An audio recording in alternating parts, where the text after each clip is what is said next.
Welcome to the Strategic Thinkers Podcast. This is the fourth episode of what has proven to be a great series and one that's going to be informative for days, months, and years to come. I've had the pleasure of having Geoffrey Kent on. We've been talking finance, we've been talking about growth and scale, and just covering a lot of different things that are blind spots for a lot of different entrepreneurs. So I'm going to start with this. If you've ever known exactly what to do, or at least what you should do, but didn't do it, this episode's for you because insights without execution doesn't protect you. And speed without thinking can cost you more than hesitation ever would. So today we're talking about how to move with timing, clarity, and discipline. This is going to be universal for people who have the corporate experience, startup, the solo operators, and investors. So I'd like to start with this, the promise. By the end of this episode, you'll know how to make the call between speed and patience and why getting that wrong costs more than people realize. You have a clear way to assess the people you're working with in real time, and you'll walk away with one concrete shift that works whether you're just starting out or already established. So this is where strategy meets reality. And I'm excited to be able to get into this, but let me pause for a moment and say, welcome, Geoffrey Kent. I know it's been busy for you. I know you've got a lot going on. So thank you so much for your time. Yeah, thank you very much for inviting me on again and allowing me to share with your audience. Wonderful. Okay, well, let's start here. Business rewards speed. It also punishes recklessness. So let's start with this, speed versus patience. How do you know whether a decision requires speed or requires someone slowing down? Well, I would look at a decision and determine whether or not your decision is reversible, right? Hmm. First thing I would look at, because if once you make the decision, whatever it is, if you can't reverse it, that's not a decision I'd want to make fast. So that's one. You need to look at the importance of the decision. What's Hmm. obviously something that's incredibly important. You want to spend more time evaluating that decision versus making that decision rashly. And then what's the sensitivity from a time perspective of the decision that needs to be made. And if you're looking at a decision that needs to be made quickly, then you have to make the decision fast. Again, those are the three I would say things is just, can I reverse this decision? And if you can, then you have the time to be able to actually weigh what you're doing and what the outcome could be, based on the circumstances and make a caution decision. If you can't reverse it, then you know you have to take the time, and if you can, you want to take more time. So I would look at, is the decision reversible? Hmm. What's at stake? How important is the decision? And how sensitive is the decision in terms of whatever you're trying to decide upon? How sensitive is the need to make that decision to impact whatever it is you need to impact?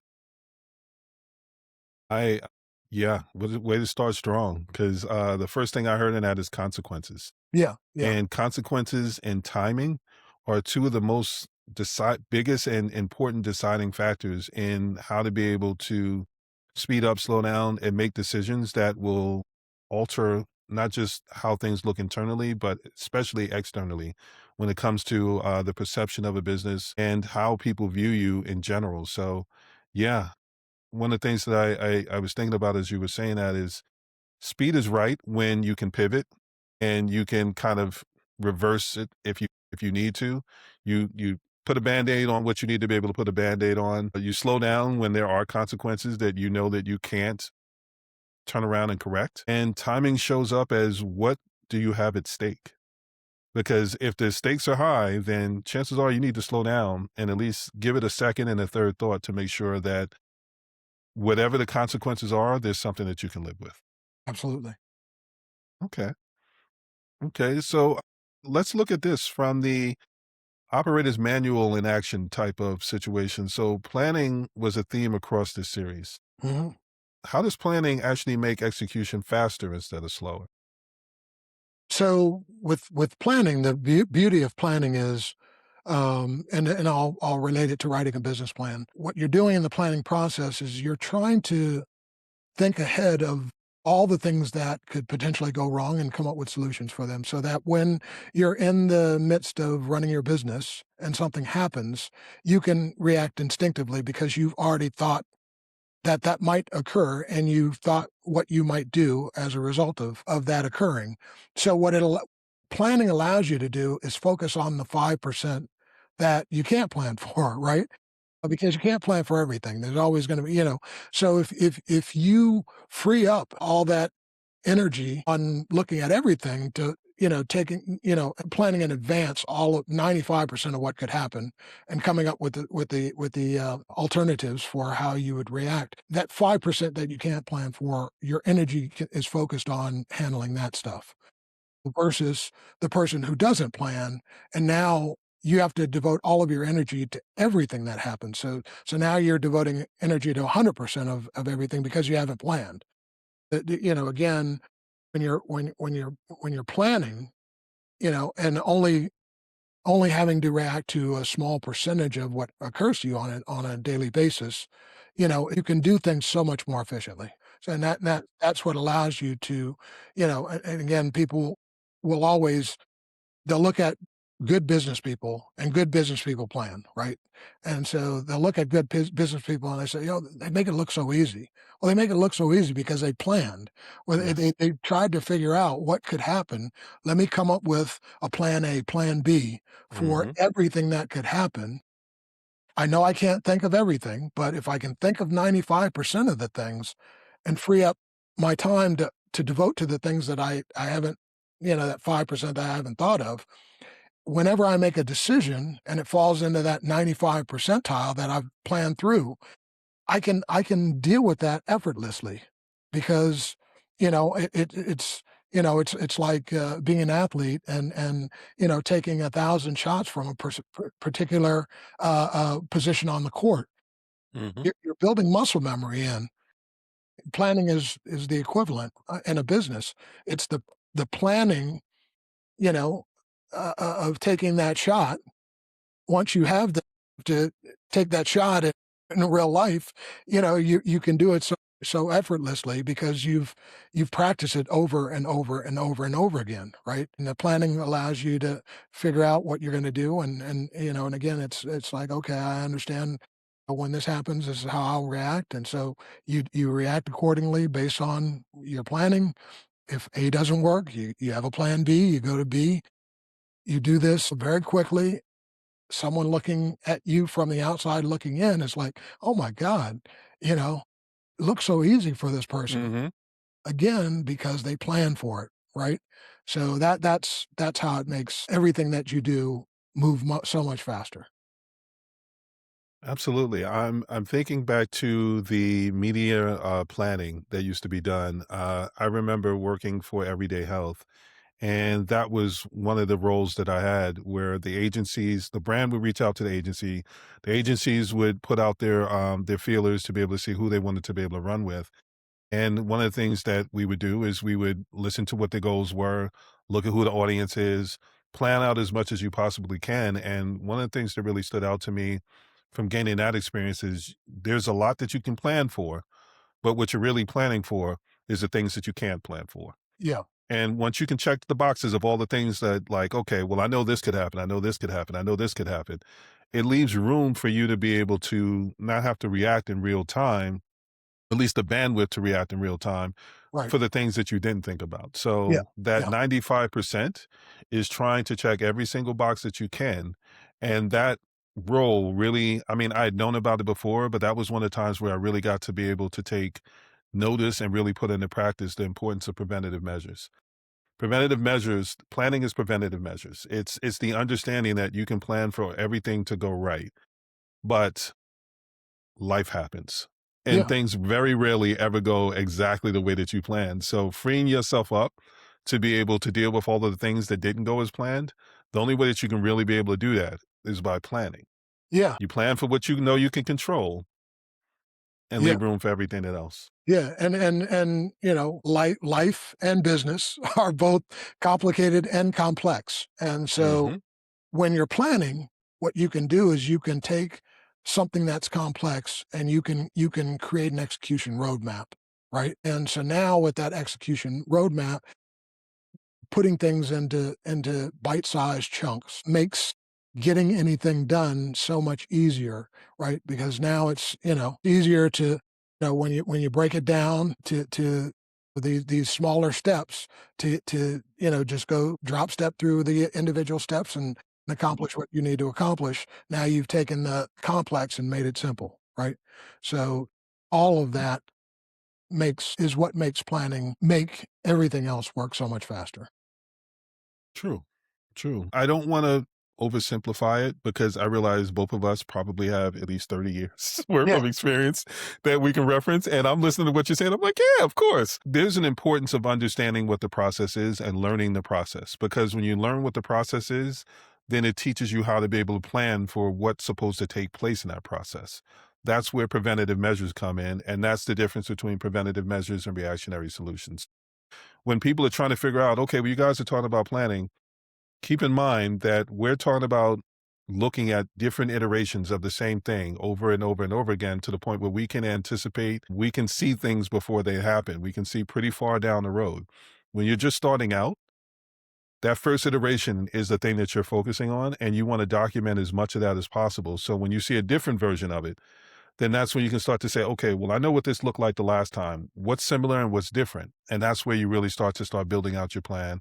And that's when you start to be able to build out your experience of how to navigate the process and the troubled waters, if you will, because it's not an if, it's a when. And when it does happen, you want to have something to be able to fall back on and say, you know what, I may not have been here before, but I've been in a place that was similar enough where I can reference some of that in order to be able to deal with the things that I'm looking at now. So I would say planning removes feeling like you have to act in the moment and Mhm. having a reactionary solutions that could turn around and cost you because you didn't get a chance to think through the consequences. I think when things break, if you've done planning properly, you have the bandwidth to be able to address them. And preparation buys you time. It buys you choice. It buys you decisions Yeah, yeah, that you will turn around and be happy that you had the time to be able to think through, as opposed to saying, well, I'll deal with that when it comes up. I think we joked about this before, saying I'll cross that bridge when it gets here. yeah, yeah. Yeah, you better hope that bridge is sturdy. Yeah, yeah. And you talked about experience. I mean, we of course have the advantage of experience. We can whenever we're confronted with a situation based on the experience, we can, they say hindsight is 20/20.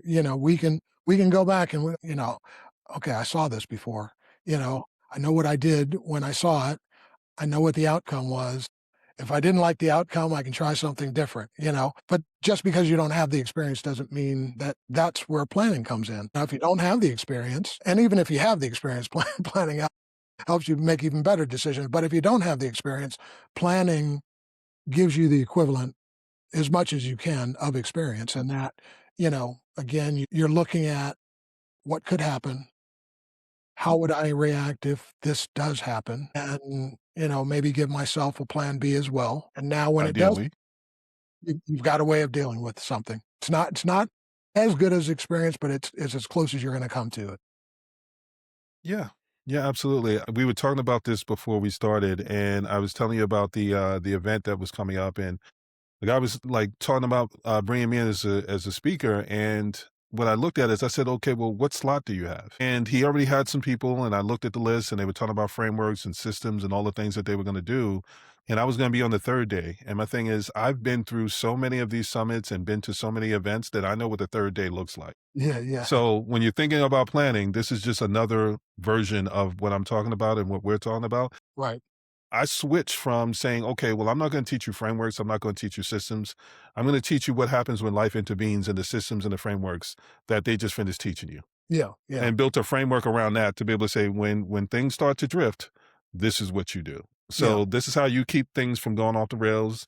This is how you start to plan for things that may go off the rails, yeah. and start to figure things out. So very much what we're saying is understand the process. And the more you look at it, even if you don't have the experience, what you do have is the experience of what you think will happen. You have the ability to be able to ask questions of people that have experienced versions of it and plan around that. Mhm. Now we've got AI. AI is pulling history. So where we're able to access our personal experience, it's accessing the personal experience that we put out there and spoke to Right, right. and turned around and repackage it to turn around and give that to the person. So there are Yeah. a lot of places where you can get that information if you know how to ask the right questions. And that's why I think this conversation is really important to be able to highlight why planning matters. Here's some of the things that you want to be able to look at. I love that you talked about bite size. I am big for checkpoints and milestones. Mhm, If you mhm. try to just focus on what the end result's going to look like, it's so easy to miss the things that can happen in between. And I think that's one of the really important parts. So I'm only circling back because I want to make sure people value the insights and the information that you just shared because everything that you said is what goes into planning, whether Yep. you're experienced or not. Right, right, right, right. Yep. Okay. All right, so we talked about planning. Let's talk about assessing people in real time because that's what planning helps you be able to do. It frees up your time to be able to actually look at situations and read the room and make sure that you're putting yourself in the best position. So, execution often fails because of people not having strategies in place. What's your framework for deciding whether someone is a partner or a problem? So, I'm first looking at, you know, the actions of the other person. Is it aligned with my values? Right. So if we're aligned in values, someone is more than likely a partner versus a problem. But then I'm also you're looking at core values, um, and then you're looking at does someone cause you stress? Is someone not taking responsibility for their actions? Are they draining me? People or situations that are problems, you know, make you, for instance, if you're in a job and you don't like the job and you don't want to go back to the job, it's a problem, right? It's draining you of your resources, all those good things. But, someone that's a partner is not doing any of that stuff, right? So, partners believe what you believe, hopefully. Partners are when you're dealing with scenarios, it's all about doing something for the greater good. It's not about I wanna look better than you or I'm looking for a certain outcome that's gonna benefit me and not you. It's we're a team, right? So partners, it's about teamwork, and so, it's looking at what's the outcome that you both are driving towards? What's the as you're having conversations, how are the conversations framed? Hmm. It's looking at the work that you're doing. What's the motivation around the work and what, um, how are you being driven? So when someone's a partner, again, it's all about we're trying to build something. And so everything that I do is in the framework of building something common that benefits us both, right? But Yeah. when I'm not doing that, that's a problem. So Hmm. it's I'm just the easiest way to define this is to look at what's someone's motivation for doing what they're doing. How are they talking about what they're doing? Are they looking for credit for what they're doing or not? So all these behaviors really let you know up front whether someone is operating as a partner or someone is creating a problem. Absolutely. I know my 2025 was all of this. Yeah. It's still fresh in my mind, and I'm still looking my wounds behind going Yeah. out there and saying, you know what, I'm at the point where now I need to start looking for networking partners. I need to start finding strategic partners. And that process is draining, exhausting, frustrating. There's a lot of different ways to be able to explain it. But yeah, I would say the thing that stood out to me in that learning process was understanding agendas. When you're talking about alignment, these are the types of things that we're talking about. Like, I need to make sure that their agenda aligns with my agenda. And if their agenda is, I feel like you've got an audience and I want to get access to your audience, then I see what I can do for you. But like, I need to make sure that there's something that is advantageous for me. Because if not, it's not a partnership. It's me helping you with something. So it's not a problem. Yeah. It's just not a partnership. Yeah. So it's little subtle things that you're looking at to be able to identify. And when agendas don't align, then that's when you have to start going, okay, is it a problem that our agendas don't align, or is it something that is just something to facilitate whatever that is. Because for me, a partnership is we're building something that's going to make a difference together.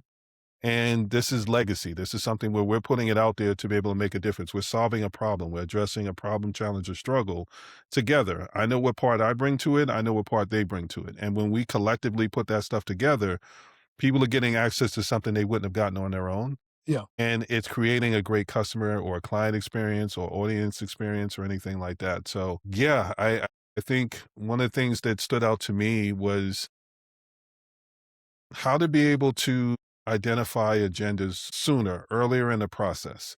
Because people will say a lot of things, but when you start to get into the process, that's when you start to realize, oh, okay. So you have your own agenda Yeah. beyond what we were talking about. So one of the ways that I tested it was I don't have an issue coming up with content. We've both been doing this long enough where it's like, that's not the part I'm going to struggle with. So I know when I would send some stuff out, I was like, okay, here's a workshop, here's a webinar we can work on. Here's three options. One, put them in the forefront and made them the star. One was like middle, and one was more focused on me. I can't tell you. I'm gonna say it was like 5 out of 5 where Yeah. they Yeah. were like, "Well, I like that first one," to go, "Okay, okay." I don't mind being in the background, but if that's the one that you're going with, then I'm also expecting you to do a certain level of heavy lifting because I basically gave you the whole outline for the webinar and the workshop and all the rest of that. Now I need you to come through on your end, and what I found was there were people like, "Well, how are we gonna get the audience?" Well, I mean, Yeah. Yeah. I've already done a lot Yeah. to stand in the background, and Yeah. I'm okay with that. I'm a kingmaker. I don't wanna be in the front. Like, I'm good with that because what they say, the eagle that soars draws the hunters. I'm okay with you being in the front. I like to be able to sit back and observe and then be able to kind of come together with what I observed and then make decisions and things like that. But it was things like that that pointed it out to me to say, okay, so you want to be in the front, but like how much of the work are you willing to actually do? Like those things when you start early in the process, it will help you start to figure out, okay, you're happy to be able to do these things, but the problem, as the follow up, how is it a partner or a problem? The problem in those situations that I identified was they were happy to be able to reap the benefits. They just weren't trying to do the work. So that was a problem for me Yeah. because that means I had to do a lot more and I wasn't going to get as much on the back end. So you have to be clear on their agenda, but you also have to be honest about your agenda and what it is that you're trying to accomplish at the same time. So I would say for me, alignment looks like we're going in the same direction. We have similar goals. It doesn't have to be the same, but it has to be similar. And the goals aren't about us. It's about the audience that we're actually trying to be able to affect. Like what difference are we trying to make in their lives? Because we could both have different agendas, but that's our internal ones. But if our external one is still pointed at being able to help the audience with something, then I can work with someone in that situation. We don't have to be lockstep. We just have to be lockstep on the difference that we're going to make. But I will say, if you see that someone is telling you, not so much telling you, but showing you behind the scenes or saying it without saying it, all the ways that they see how they can come up, but they're not saying how they're going to be able to do anything for you, Yeah. then that's something to look at. I get a lot of, and I know you get a lot of those. You must get a lot of them. People that'll reach out and say, "Oh, well, I can white label. I can do this. Do you have any leads? This, that, and the other." And I'm going, "Okay, so I can see where I'm doing all the work, reaching out to the audience, finding all these people. I'm helping get them, finding out who's ready and who's not, and all the rest of that. And you want to just pop up without me knowing your work, without me knowing what kind of deliveries, what you deliver, or any of the rest of that. And you just want me to send you warm leads that Yeah. everybody else is either paying for or working hard to get." Yeah. Yeah. Um, yeah. Well, and what ends up happening with those what you see a lot is people reaching out to you, wanting you to do something for them. They Hmm. haven't thought about what they're gonna do for you, right?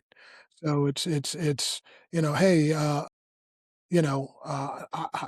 here's how I can help you, and so sell this for me, and, I'll pay you a commission," or whatever. It's like, you haven't even gotten to know me. So I mean, I take it back to, 'cause I tell entrepreneurs all the time, the easiest way to scale is to form strategic alliances with larger companies, right? Yes. So, but you gotta think through. So let's talk about the core value issue.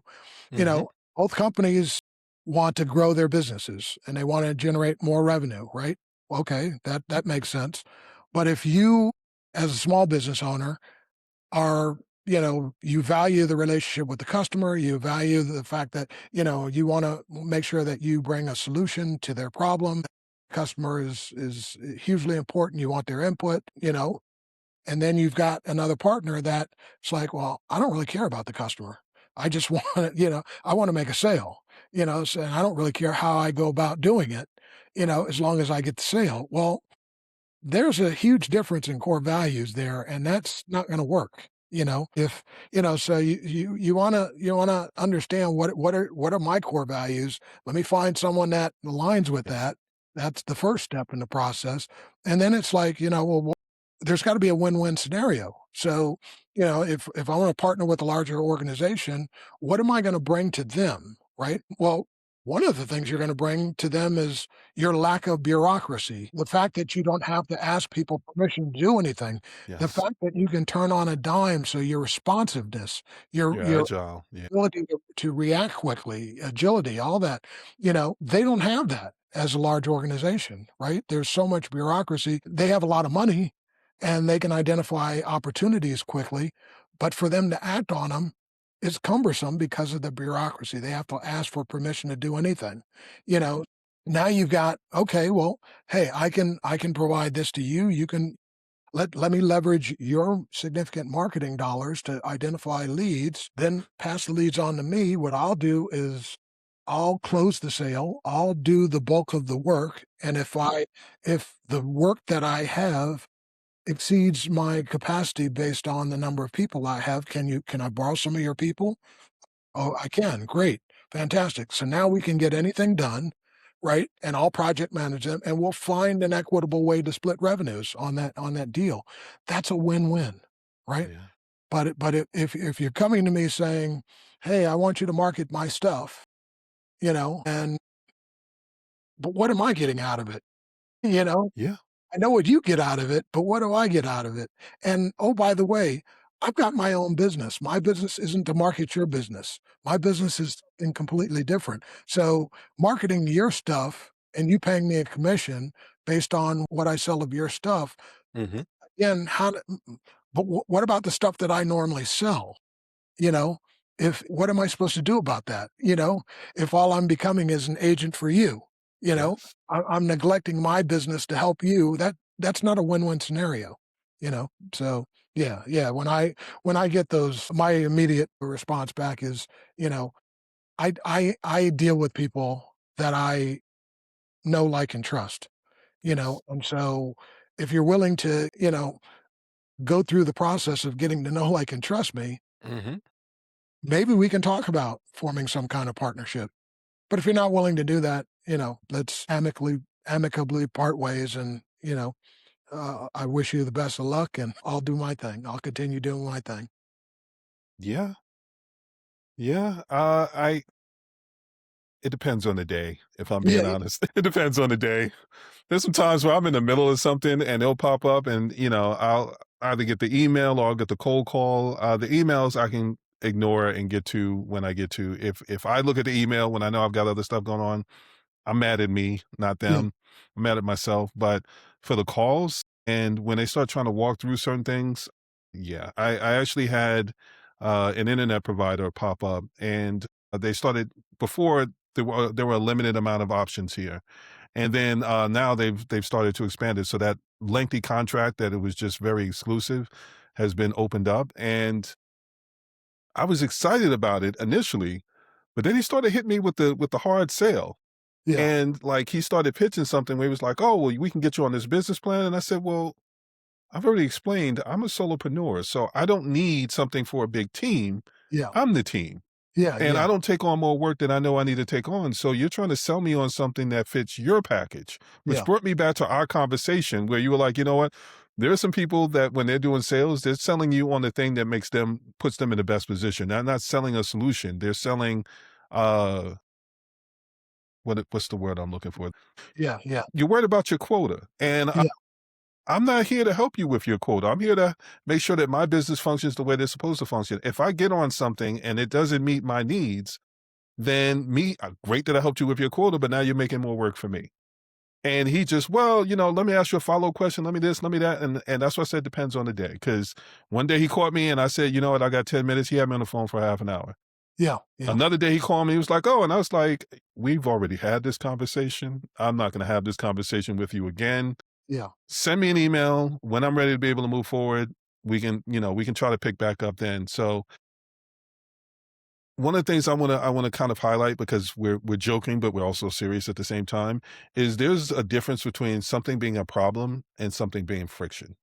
Friction is something that you can work around, is something that you can make adjustments with. A problem is a problem.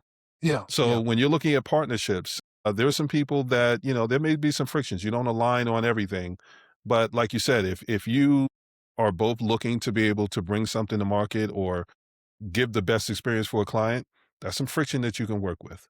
But someone that's popping up and they're only focused on what's in it for them, or they don't, the end result is they care more about the money than they do the results that they're going to be able to deliver. That's a problem, because when they do what they're doing, they're going to remember that you were part of that process. And that's where that starts to be a problem. So when people are talking about partnerships, for me, there are partners that you can work with, and we both have our own agendas. I'm going to make sure that I put enough distance between what you do and what I do so that there's no blame coming back to me and there's no consequences coming back to me based on whatever it is that you do. And then there's strategic partnerships where we're so aligned in what we do that I know that what I do aligns with what you do. We have similar enough agendas so that I can say, well, when I finish this part, I'm going to hand you off to Jeffrey, and Jeffrey's going to be able to take care of all of these things that I could do it, but it's not my expertise. I want yeah, to hand you to the expert that I know that can give you the best possible experience. yeah, That's a strategic partnership. yeah, That's someone where there's strategy involved, so that I know if I come before someone, then when they run into someone that's not ready for their service, they're going to send them over to me. And when I meet someone that's already at the point where they are, I'm like, you know what? You kind of passed the part that I want to work on. So, like, we can move past strategy and now you're at implementation, or you're on execution and you need teams and stuff to do certain things. I know who to be able to send them to and things like that. So, know where you are in the process. Everything that you'll hear me say is based on understanding the process. The more you understand the process, the better you can start finding partners and people that are worth working with. I've clearly labeled some of my red yeah, flags and what yeah, it looked like when I ignored it. yeah. Have you ever ignored any red flags and paid for it? Yeah, yeah. I mean, we all have. Hmm. Usually, this has come up in, and who I'm partnering with, right? So I can think of a couple scenarios. At a very young age, I remember, um, you know, getting involved in partnership with someone, and it was with the music industry. We were promoting concerts, and you've got to build, right? So you're not as you I don't think anyone's ever successful right out the gate. And so the first thing we promoted was an abject failure, right? And I think this person got scared and they backed out right away. But we had a commitment to do certain number of events. Hmm.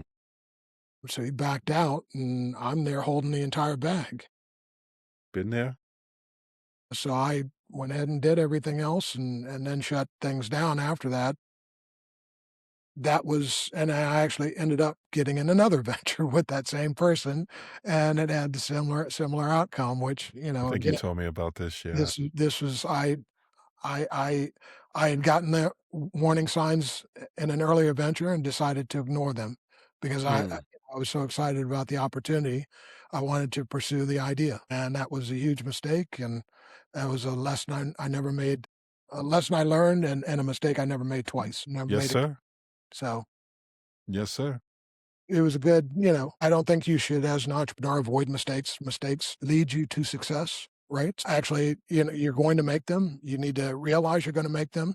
And I actually think you need to embrace them. Every time you have a mistake, try to figure out what can I learn from what happened, right? To move me forward. And actually, since you're going to make them, I advocate for making them as quickly as possible, right? So that you can keep moving. Hmm. Yeah, don't let them linger. Hmm. So Yeah. Yeah. Absolutely. There's so much in what you said. One, let's just work backwards. Yes, Yeah. make them early Yeah. and plan for them. When we're talking about planning, plan for those red flags, plan for those errors, those issues. When you can make those mistakes early, it leaves room for you to be able to make the corrections and still get done what you need to get done. Yeah. The other thing I heard in what you said was people chasing opportunities. Sometimes the opportunity seems so good that you're willing to risk Yeah. the Yeah. red flags that you see, and it's inevitable that they come back and bite you. Yeah. And this is where consequences kick in. Is it a consequence that you can live with? Because if it's a consequence you can live with, then maybe it's worth making that mistake so that you can get all the learnings, you can get the contacts, you can get all the context needed so that when that opportunity presents itself again, you have the green flags, the red flags, you have all the things that you need to know to be able to be prepared for it and be able to do the proper planning and things that we're talking about. So that's what I heard in what you were saying. And I think that's such a really important thing for people to understand because I'm joking about saying, you know what, I've learned, I'm not even giving some of these people a chance to mess me up like that. But that comes from the experience of going, I know what the heavy lifting looks like. You took on those events by yourself. What I heard in that is it also taught you your capacity. Yeah. Yeah. Yeah. Yeah. No, no, absolutely. Yeah. So for me, part of why I did that was my reputation was important to me. It's I don't want I don't ever want everything's not going to work, right? But I don't want to walk away from a relationship and people have bitter thoughts about, the work I put in, the effort I put forward, may not have a positive outcome, but I want them to know that I did everything that I could to make this work. And, it didn't work and it was outside of my control. And I did everything I could to try to make this work. So, because you never know when you're gonna run into someone else again. Maybe this person might be someone who could provide me financing for a future venture. Maybe they could become a potential customer for a future venture. I don't know what kind of relationship I might or might not have with this person in the future. So I don't want, I'm not trying to burn a bunch of bridges, you know? So when I say I'm going to do something, I'm going to do it. I don't really care if I don't want it to cost me money, but if it costs me money, then so be it. I'm still gonna do what I set out to do because I want my reputation to be one where, when Jeff says he's gonna do something, he does it, you know? Absolutely. That gets you spoken well in rooms that you're not in. Yeah. Like people will know that you were left in a bind and say, you know what, the average person would have said, you know what, I'm sorry, we're just not going to be able to do this. But when your follow through is even at your own expense, but Mhm. you still say, you know what, my reputation means more to me than being an inconvenience, that stands out. Yeah. That's the reputation you want to be able to have as a business owner. And that not only works well in B2B, but it also works well in B2C. Right. It's Well, funny. I was looking at something. I'm sorry. and when you look at that specific example, yeah, it was inconveniencing for me, having to put myself in that position to say, "Hey, I'm gonna commit to going forward with this." But had I backed away from it, I don't know this for a fact because I never let this happen, but I could have been faced with a lawsuit, right? Lots of people that could have, because I had musicians that I had hired who had given up, I'm assuming, other gigs to perform on a certain date for me. I had, facilities, locations that I had, rented in advance. They might have turned other opportunities to rent their space out to other people on the same dates. I had people who had purchased tickets to attend and had, changed their schedule to be able to attend my event. So if I walk away from everything, yeah, it might feel good at the time, I guess, knowing that, okay, I don't have to pay this money. But then Hmm. any of those people who were impacted by the fact that they cleared their calendar to do That something part right there. that Yeah. helped me, who now, if I back out, say, if paid money, if I've turned down another event, if I've turned down another gig, I might decide, they might decide, Let me sue this guy," right? So, you know, that could be a more costly, lesson than me going through with the event, and covering the cost of the event. So, My Yeah. thing was, like I said, when I commit to doing something, I do it. Yes. Yes. I think we both share the same understanding of I need to look beyond what the consequences look like for me and consider what the consequences would be for someone else. Yeah, I know enough about being on the music label side to know that artists really make the bulk of their money by going on tour. yeah, So canceling that event and knowing that they may have had an opportunity to make that money elsewhere, yeah, they're going to be hot. yeah, Same with the events, the people that have the facilities, the clubs, or any of those venues. If they plast on allowing another artist to be able to go in, that's money that they're not going to make. So they're planning for that. It even goes down to the consumer where, let's say that person bought the tickets. What yeah, if that was for someone's anniversary? yeah, What if it was for an event that was going to be a life changing thing? And that person just blew it off and said, well, I got to think about myself. There's a ripple effect that takes place that it will touch people in ways that you never get to see how bad like how it touched them, but like they don't forget those things in the best and worst of ways. And I mean, you can speak to it as well as I can. People remember the bad things more than they remember the good things more than yeah, not. yeah, Like when the stories come back around, like I from a relationship standpoint, I can't tell you how many different people, business, personal, any of the rest of that, when I have conversation with them, they'll tell me, "Oh, well, yeah, I mean, I was with this person, and here's all the things that went wrong." And my follow-up question is, "Well, I mean, that's a lot of time you spent with them. So you're yeah, telling me all the bad. I know there had to be some good. Let's talk yeah, about the good." yeah, So yeah, it's human nature to be able to think about those things. And in the retelling the story, the fact that I would have to follow up and ask somebody about the good, what happens in all those rooms that you're not in? And that person that bought the ticket said, "You know what? I bought a ticket from this person. And this person was running the production and the event, and then they bailed and they left me, in a bad spot." All of these people are having conversations where you're nowhere to be found, and then you go to have conversation with someone else, and they may know that person. It may be a friend of a friend, any of those situations, and you're running into a wall before you even understand why you're running into the wall. yeah, So I and think that's the importance of reputation. right, and I never tried another venture like that, but what if I had come across an opportunity to do another venture like that, years later? You're absolutely right. People remember those bad experiences much longer for a much longer period of time. So if the circumstances had changed and, years later, I had the opportunity to do that type of work again, someone might remember, well, Jesus Christ, 20, 30, 40 years ago when Jeff was doing this, this is the experience I had with him, and I'm not going to invest in that again because what if he does that again? You know, I don't know, maybe I have new partners, and maybe behind closed doors, they're being talked to about, "Did you know that he tried to do this X number of years Mhm. ago, and this is how it worked out? Did he tell you about that?" "No, he never told me about that." You might wanna ask him why he never told you about that, you know? So, yeah, I didn't wanna I don't ever wanna have those kinda conversations with anyone I'm associated with, as a potential partner or as a potential customer about anything I've ever done.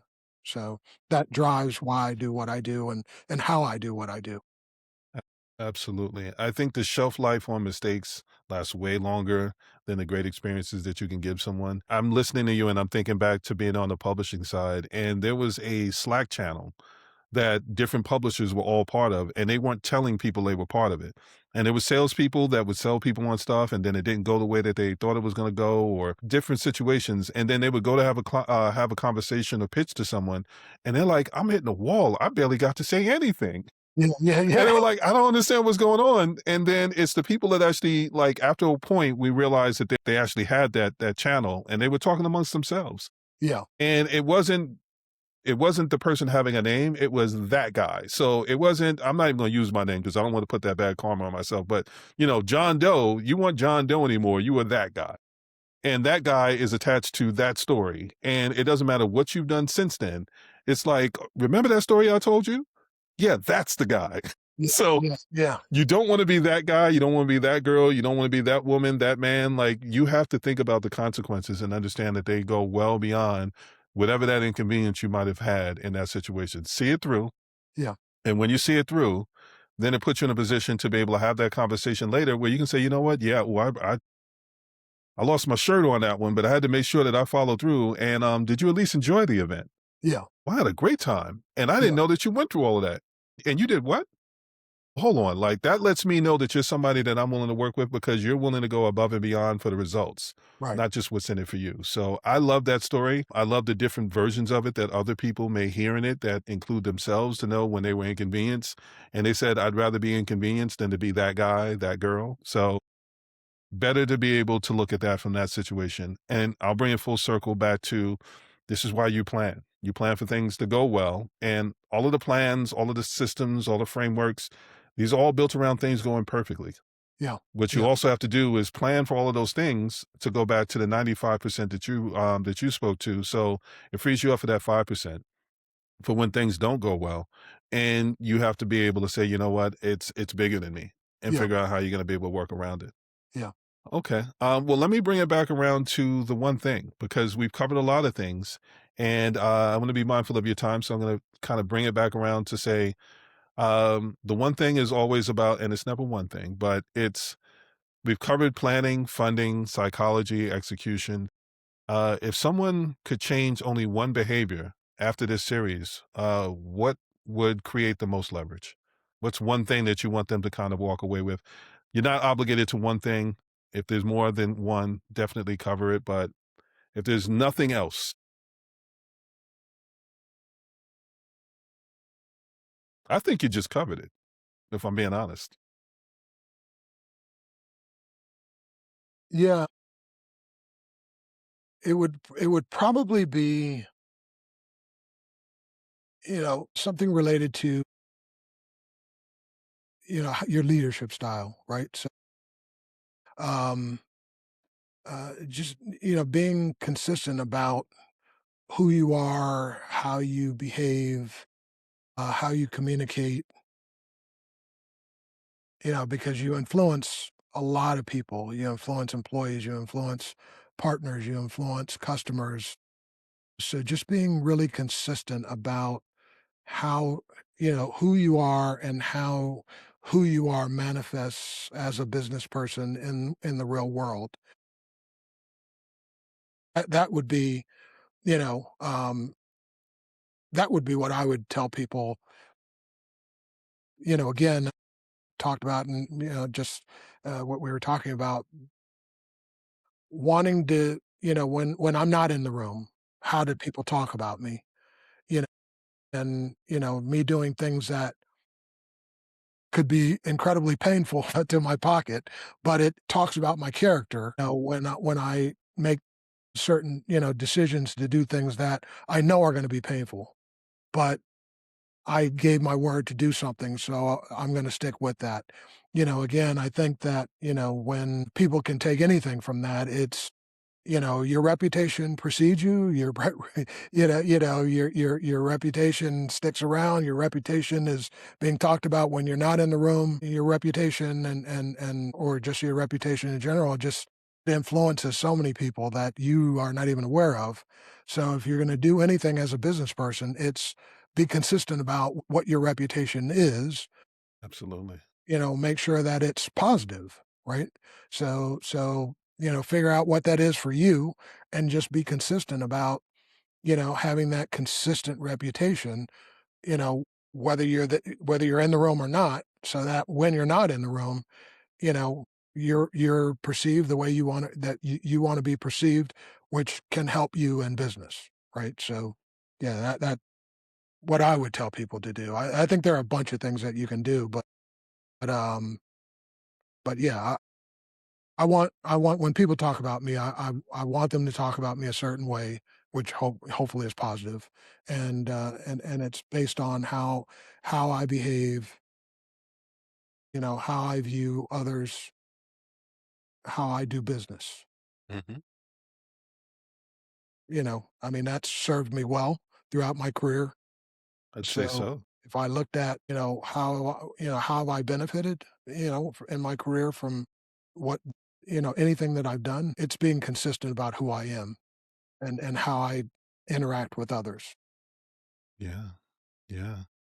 Um, The marketer and advertiser in me is just itching to reframe that for the Yeah, people that got it but didn't get it. People invest in character as much as they invest in product and services. yeah, If you're yeah, a person of character, then that's what they're really investing in. mhm, People invest in stories, yeah, and stories require character, yeah, not characters, but character. yeah, yeah, I think if people understand that part, mhm, then they'll truly be able to value everything that you've said throughout this because that's the part that people really need to understand. Like you can't get funding if you're someone that somebody's like, I mean, that guy. yeah, yeah, If your mentality is wrong, nobody's want to have that conversation with you. yeah, If you're not a person of good character, then you don't even get the chance to execute. People shut you down before you even get to have those conversations. yeah, One of the things that I think is so powerful about the whole, I mean, I know we talked about it, but like, let me just package it again.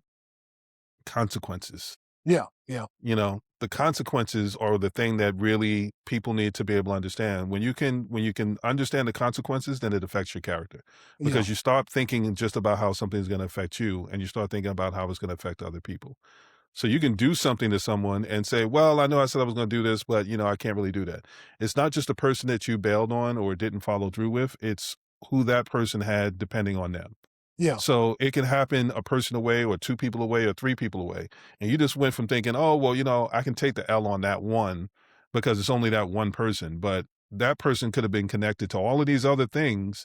And now all those other people are going to have an issue with you. And you'll never have the opportunity to be able to know it because they're not going to tell you. They're just going to react to it. And you never really get a chance to undo that. It's so much harder to undo a bad reputation than it is to maintain a good one. right, right, absolutely, And yeah, I love that that's the one thing that you pointed out. yeah, I just want to make sure that I reframed it for the people that I know that like to play in semantics. yeah, yeah, And I know a lot of people like, I mean, well, they said this, so I do that, but I don't really do this part. yeah, Okay, yeah, play if you want. There's consequences that come with playing in semantics. I see a lot of people that sell things certain ways and anything. We've talked about it in previous episodes. You can sell anything. You can package anything well enough to be able to sell it.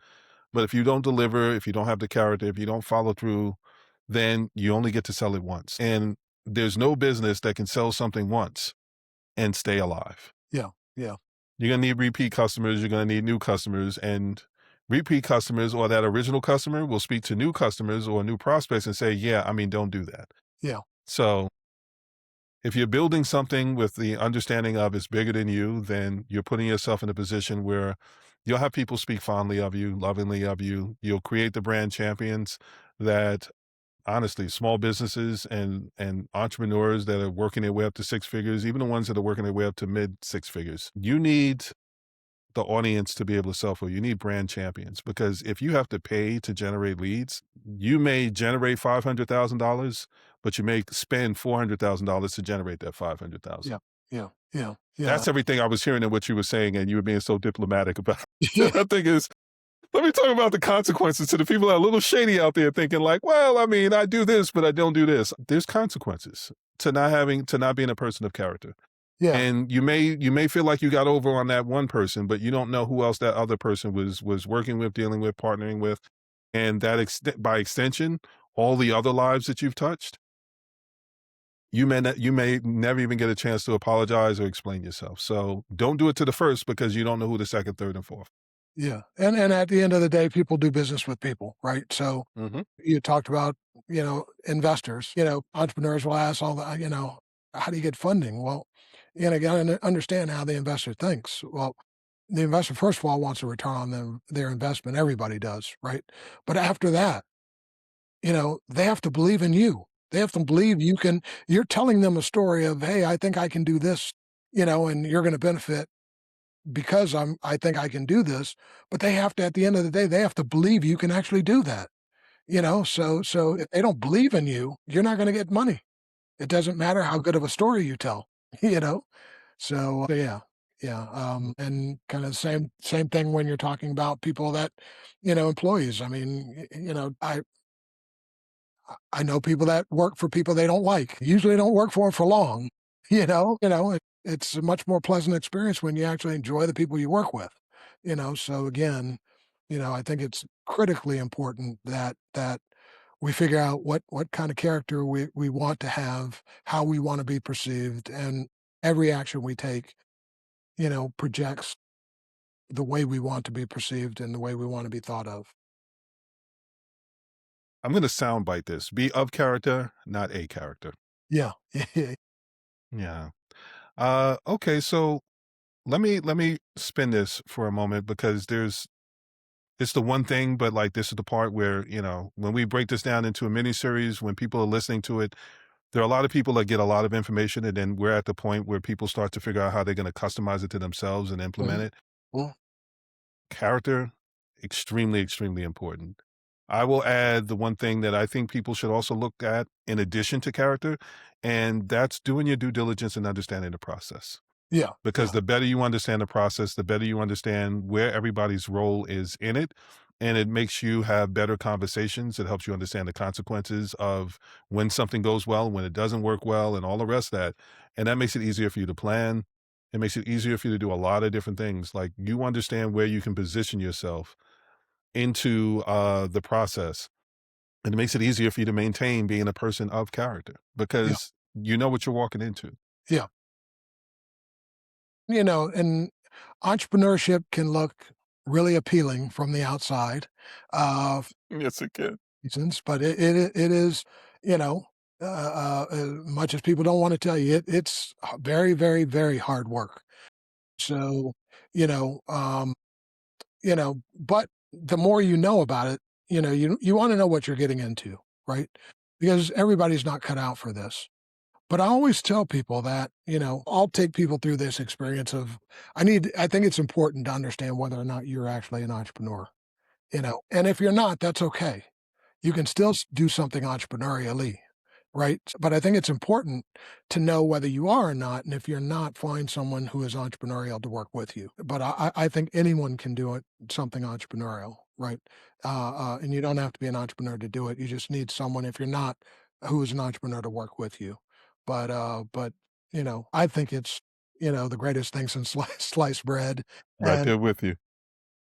I encourage everyone to try it, but again, the more you know about what you're getting into, the better you're poised to be successful. Yeah. Well, two serial entrepreneurs having a conversation.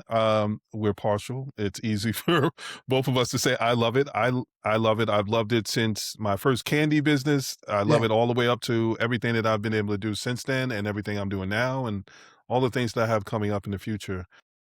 But I do understand that to an extent, there are aspects of it that aren't for everybody. yeah, One of the things that we discussed, and I'll kind of bring it back around from some of the previous episodes, you can be a business owner without running the business. yeah, So you can have the expertise in knowing how to do some things. And if the thing that you are bringing to market, the things that you need executed and all the rest of that, you can find that partner and yeah, and have a strategic partnership where they love doing the work. They just don't want to deal with the business part of it. yeah, Like yeah, I used to love the record labels, but I didn't love the business of music. So yeah, I had to learn to get away from that so I could love music again. So yeah, yeah, there's so many different ways to be able to look at some of those things and be able to find the part of it that works best for you. right. And that's what I really wanted us to be able to talk about, like the financing, the planning, all the different aspects of it that people don't normally get to hear about. It's the parts that some of us love that actually love entrepreneurship. And it's the parts that some people will go, and that's why I don't want to do it. But Yeah, hearing about it in ways that says, here's how you can work around that makes it so that some of these people that are finding themselves forced into trying to figure out what their next move is going to be. I mean, there's a lot of layoffs. There's a lot of inflation where even if you have a job, the cost of living is so high that you may be seeking other ways to be able to kind of cover the bills, cover your expenses, and live a comfortable enough life. There's opportunities for you to be able to do something. It's just you have to figure out what works best for you, your personality, how you are, who you are, and the people that you have around you. And I'm going to bring this back around to be able to say, I think you're one of the best people that someone can talk to about that.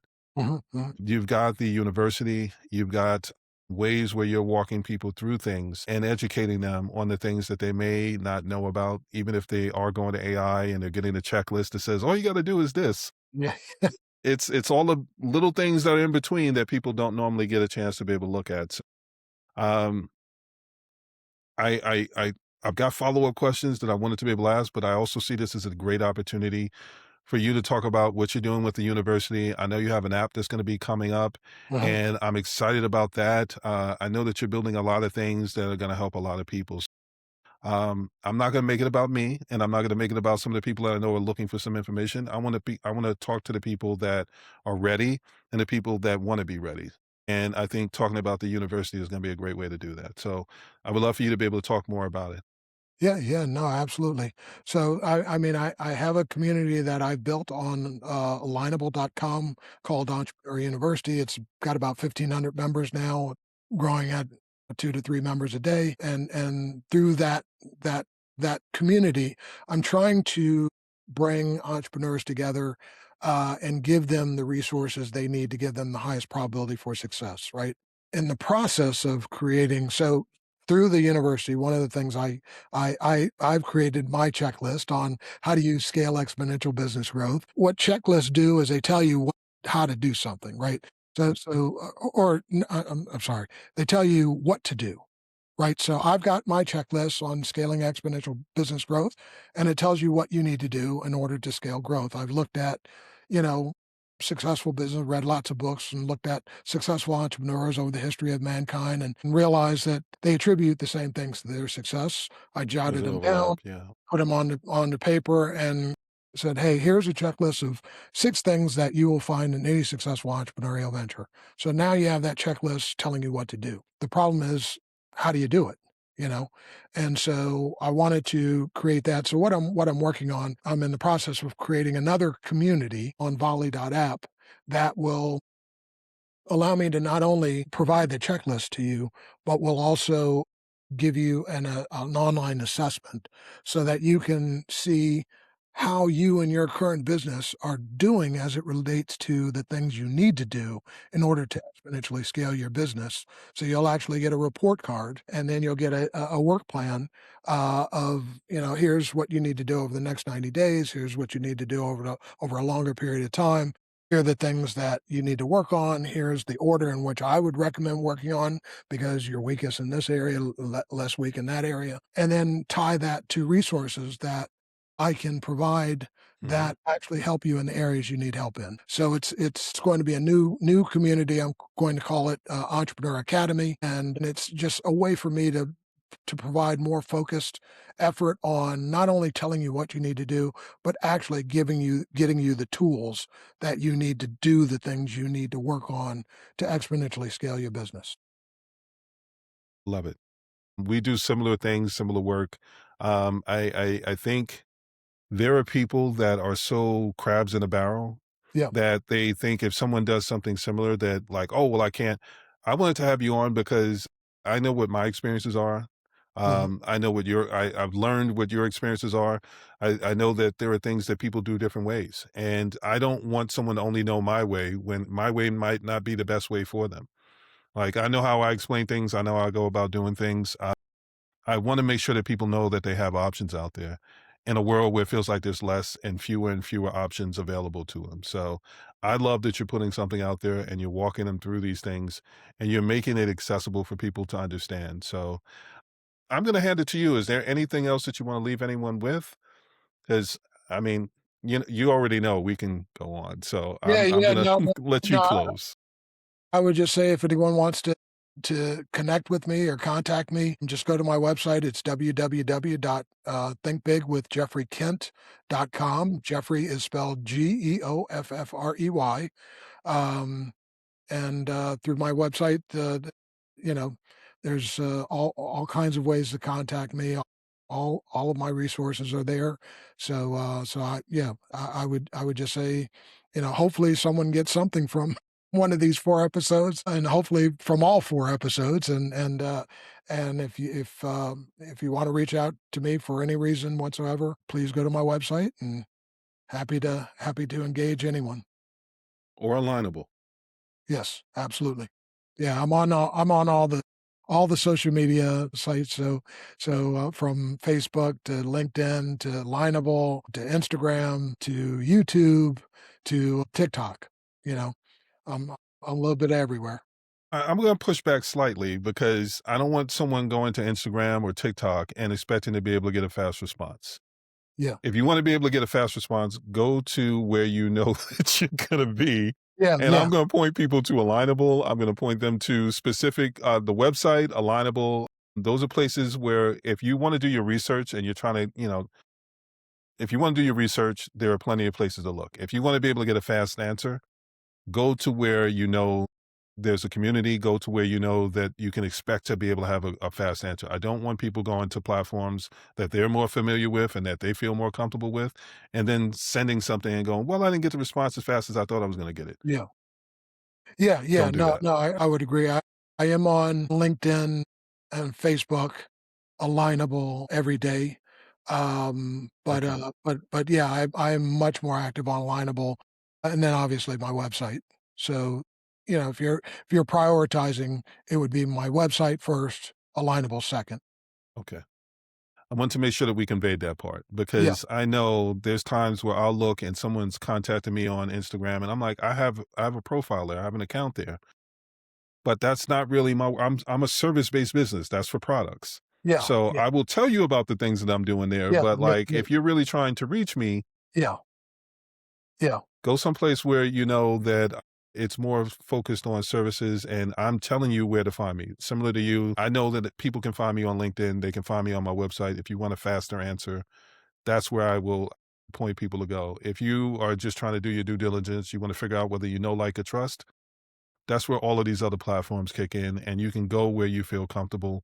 And that's where you can start to do your research before you have a conversation, and you can feel comfortable enough to have the conversations that you want to have with whoever you want to be able to have a conversation. absolutely. Okay. Well, I will end it there. I'll say like, share, and subscribe. I hope you found this helpful. I know that I did. I am thankful that you not only gave me a episode, you were willing to be able to have a conversation through a full series. I see this as being evergreen. So it's not about you hearing something and acting on it in a moment. Come back when you know it's gonna be something relevant because we covered so much that something may be relevant today and not as relevant tomorrow. There'll be something that you heard today and you're like, "Well," come back when it's relevant and take in that information, and you'll have more than enough to be able to help you get started at the very least. Yep, absolutely. So, again, thank you very much for, giving me the platform and doing a series with me. Um, I'm shocked you thought I had that much to offer, so hopefully your audience agrees. Because you did. But yeah, yeah, but, this has been an absolute pleasure. We probably talk longer offline than we did before we started, so I absolutely enjoy talking to you. The more we talk, the more I think we might have the same parents, you know? We got such similar Yes. experiences. But, Yes. no, this has absolutely been a blast. All right, we'll end it here. And again, like, share, and subscribe. Not just here, but go to Jeff's channel. Go to Lineable, go support people that are actually out here trying to support you and what you're trying to get done. There are a lot of people doing things for a lot of reasons, but the selfless people of character actually should be getting more support rather than the people that are supporting themselves by picking your pockets. So find the people that are doing it for the right reasons, support them so that they can continue to support more people. And I think that's one of the best ways to make sure that you can get what you need when you need it. All right. We'll see you next time. And I hope you found this helpful.